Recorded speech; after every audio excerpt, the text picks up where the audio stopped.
like a buttercup. You're a Barbie doll. Show them all what I'm made of. Strut down the hall. Won't stop till I get enough. Welcome back, everybody, for another deep dive. This time, we're going to be taking a look at this article called How to Handle a Nagging Woman.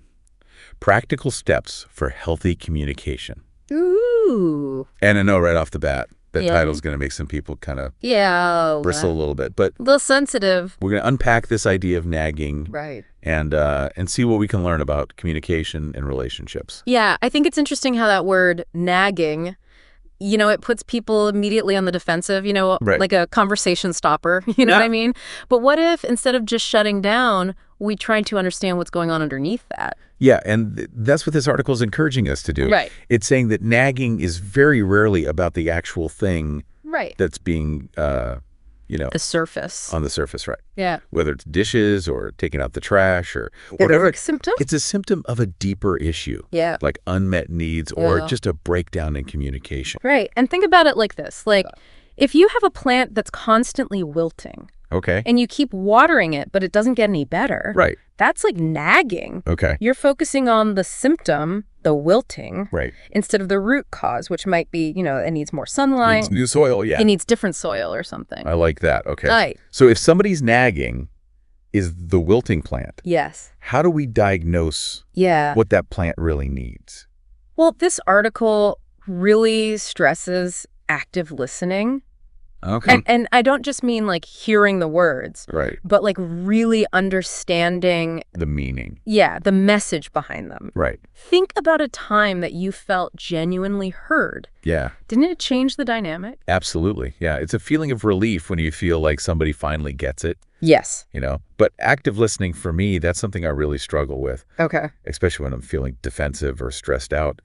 So what are some tips for actually Yeah. doing it in those moments? That's a great question. Because it's easy to talk about active listening, Yeah. but to actually put it into practice is another thing. Right. Right. One thing that the article talks about is paraphrasing. Okay. So instead of just nodding along or whatever, Oh, yeah. you could say something like, okay, so what I'm hearing you say is you're feeling frustrated because Right. that shows them that you're really trying to understand their perspective. Yeah. It forces you to slow down and really process what they're saying Exactly. instead of just waiting for your turn to talk. Exactly. Right. And the article also mentions validating their feelings, Okay. even if you don't agree with them. Okay. It's not about saying you're right to feel this way. Right. It's more like, I understand why this would upset you. Oh, so it's like we're acknowledging the wilting Exactly. without Like necessarily saying that you're right Yeah. about the soil being bad. Right. Exactly. Now, even though the article is focused on how to handle somebody Yeah. who's nagging, wouldn't you say that active listening is something that everyone could benefit from? Oh, yeah, absolutely. Regardless of... Who doesn't want to feel heard Right. and understood? Right. Right. But the article brings up another good point, and that is Okay. communicating your own feelings Right. Yeah. effectively. And it talks about I statements. Oh, the I statement. Yeah. It's a classic. But let's get beyond just like Yeah. the definition of it. Like what's the psychology? Impact. Right. Yeah. When you say, you always do this, that puts the other person on the defensive immediately. Right. But when you say, I feel overwhelmed when this happens, Right. you're owning your experience without placing blame.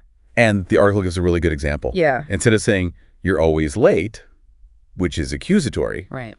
you could say, I feel anxious when I'm waiting and I don't know when you'll arrive. It changes the whole tone of the conversation. It does. And it's not just about avoiding blame. Right. It's about expressing your needs in a way yes. that invites empathy Exactly. and understanding. It's crucial. Right. It's crucial. For healthy communication. Yeah. So we've talked about active listening. Right. We've talked about these I statements. Mm-hmm. But what about finding solutions together? Absolutely. Because communication isn't just about Right. expressing yourself. It's about Collaborate. working together. Right. And that's where understanding unmet needs comes back into play. Okay. If your partner's constantly bringing up an issue, even if it sounds like nagging, Right.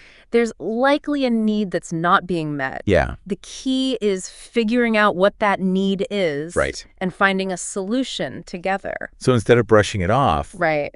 We should be saying, Yeah. what is the message here? What can we do? What can we do about this? Yes. And do it together, so it's like we're shifting away from the Me versus you. me versus you mentality To go we. to a we approach. Yes. And that brings up another point the article makes, which I thought was interesting, and that is Okay. that sometimes what's perceived as nagging is actually just a cry for appreciation. Oh, interesting. Like the person saying, Okay. hey, I'm putting in a lot of effort here, and I just want to feel seen and valued for it. Right. We underestimate the power of acknowledgement. Yeah. Like, just a simple thank you can make a huge difference. It's like we're so focused on what's not being done Exactly. that we forget to appreciate what is being done. Yes, and recognizing effort can really shift the dynamic from frustration to appreciation. Right. And that brings us to another really crucial aspect of communication. What's that? It's a two-way street. It's a two-way street. Yes. It's not just about the person who's doing the so-called nagging Right. that needs to change their approach. It's about everybody involved. Right. Being willing to listen, understand, and compromise, and recognizing that ultimately we're on the same team, We are on the same team. even when it feels like we're not. Yes, and I think that's something that we can delve deeper into as we continue this conversation. Yeah, absolutely. About this article and its insights. Yeah. It's funny, we talk about communication in relationships as if it's just this The simple things. simple thing, but it's like one of the most complicated things. Complex. Yeah, complex aspects of human interaction. And this article, it digs into that a little bit. Okay. When it brings up the topic of boundaries. Boundaries. Okay. That sounds more like Okay. like a therapy word Okay. than like, casual conversation To your point. about nagging. Yeah. But think about it like this. If constant reminders about something like, let's say, household chores Right. is a source of tension, Right. wouldn't it be helpful to have like a clear, agreed upon system Yeah. for how to divide those responsibilities? Right. That's a boundary. Right. It takes the guesswork out of it Yeah. and makes it feel more like a team effort. I never thought about it that way, but Yeah. that makes total sense. Right. If you know what's expected of you and your partner knows what's expected of them, Mm-hmm. then there's less room for Less room for reminders. those little reminders and Those little things that Yeah. turn into nagging. Yeah, yeah, okay. So the article also mentions another thing Right. that can contribute to these communication breakdowns. Okay. And we all know it, and that is stress. Oh, stress. Yes. Stress. We can all relate. Yeah, and so the article's saying that, Right. nagging can sometimes be a symptom of somebody feeling overwhelmed or overloaded. Yeah, like their internal pressure cooker's about to blow, and those Yeah. reminders become a way to try to Okay. regain some kind of control, Right. which, of course, it doesn't really solve anything. No, it makes it worse. It makes it worse. So what can we do if we recognize that stress might be fueling these? The article suggests starting by acknowledging the stress Okay. instead of like getting annoyed Yeah. when your partner's like nagging. Yeah. Try to see it as a sign that they might be struggling. Oh. Maybe they just need a little extra help with Yeah. stuff, or maybe they just need a listening ear. It's so simple, but that's so huge. It is. Just having somebody Acknowledge it. acknowledge it and be there. Yeah. Yeah. So sometimes it's also about, Yeah. the article says being honest about your own limitations. Right. So if you're feeling overwhelmed Yeah. and your partner asks you to do something Uh-huh. that is just going to put you over the edge, Okay. it's better to say, hey, I'm really swamped right now. Can we figure out another solution? Yes, exactly. Than to just like let it build up. Much better to be upfront Yeah. and transparent about your capacity. Right, Yeah. right. And that can prevent these misunderstandings Yes. that lead to the nagging in the first place. Yes. So speaking of preventing nagging, the article also says Okay. to focus on the positive. Positive reinforcement. Positive reinforcement. It's amazing what a little appreciation can do. Right. Like if your partner is making an effort to Yeah. communicate their needs calmly, Yeah. respectfully tell them, acknowledge that, Reinforce those positive behaviors. encourage that. Right. And it's like we're training each other We are to communicate better. by focusing on what's working Yeah. instead of what's not. So this has been on my mind this whole time. Okay. The article is called How to Handle a Nagging Woman. Right. But don't these principles apply to anyone. to anybody? Right. Regardless of gender.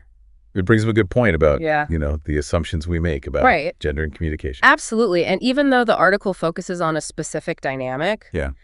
the underlying principles like active listening, Right. communicating clearly, understanding unmet needs, Setting boundaries. setting boundaries. These apply to everyone. They're universal. Yeah, and it's not about, like, handling somebody. Right. It's about creating a dynamic Exactly. where both partners feel heard, respected, and valued. Absolutely. And, it's important to remember Yeah. that we all have different communication styles Yeah. and different needs. Yeah. And what might feel like nagging to one person Right. might be totally fine for another. Right. The key is, Finding that common ground. finding a way to communicate Yeah. effectively with each other despite those differences. And the article makes another point I thought was really interesting. Okay. It's the idea that sometimes the way that we react to nagging Okay. can actually perpetuate the cycle. Interesting. Like if we shut down or get defensive, Right. it kind of reinforces the idea that their needs aren't being met. Right. It's like a self-fulfilling prophecy almost. Yeah. So we have a responsibility to not just communicate our needs.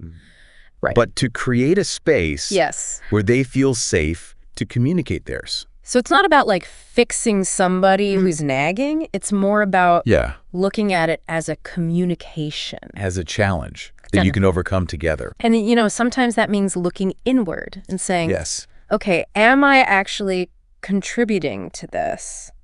Am I part of the problem? Am I part of the brass? And it's like, It's like that saying, what's that? when you point one finger, there's three pointing back at you, Right.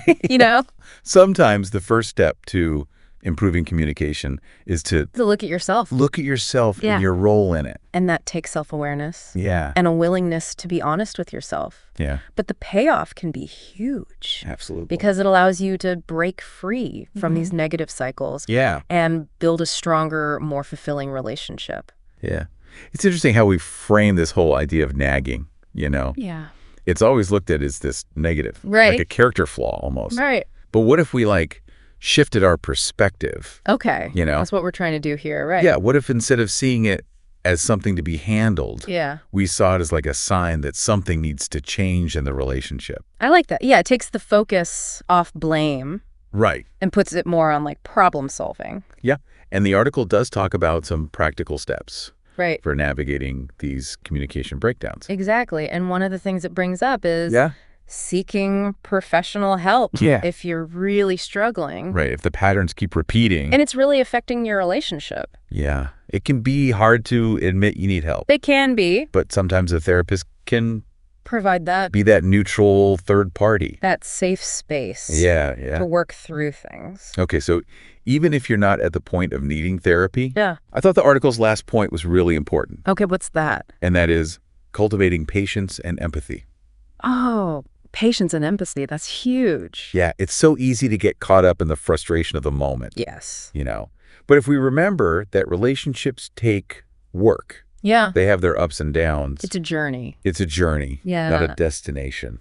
And so instead of expecting perfection, Right. we can kind of embrace The messiness. the messiness of it. And see those moments as opportunities to grow. Yeah, I love that. And that's where empathy comes in. Yeah. Putting yourself in your partner's shoes, Really trying to see things from their perspective, Yeah. even when it's hard. even when it's hard. So I think what we can take away from this is it's not about fixing the person who's nagging. Right. It's about creating a relationship Yes. where both people feel seen and heard. Absolutely. 100%. So to kind of sum this whole thing up, Yeah. what do you want our listeners to remember? I think the biggest takeaway is that we need to kind of reframe how we think about nagging. Yeah. Instead of seeing it as a personal attack, Right. we can view it as a communication issue, Right. a signal that something needs to change. And like any communication issue, It can be solved can you work out? Yeah. with the right tools, Right. Yeah. understanding, Good case. patience, and a willingness to grow together. So true. And this doesn't just apply to romantic relationships, right? This applies to any relationship, Yeah. families, friendships. Workplaces. Yeah. Yeah. Communication is key. So we encourage you to keep exploring these ideas. Yes. And here's something to think about. Okay. Think about a time that you felt unheard Okay. in a relationship. Uh-huh. How could those communication tips that we talked about, active listening, statements, Setting boundaries. setting boundaries, expressing appreciation, Right. how could that have changed the outcome? It's a good question to ponder, And we hope this inspires you to just keep working on Yeah. those communication skills. Thanks for joining us for this deep dive. And until next time, keep those conversations flowing. Keep learning and growing. Sound the alarm. I'm coming up. We'll have a ball. I'm sweet like a buttercup. You're Barbie doll. Show them all what I'm made of. Strut down the hall. Won't stop till I get enough.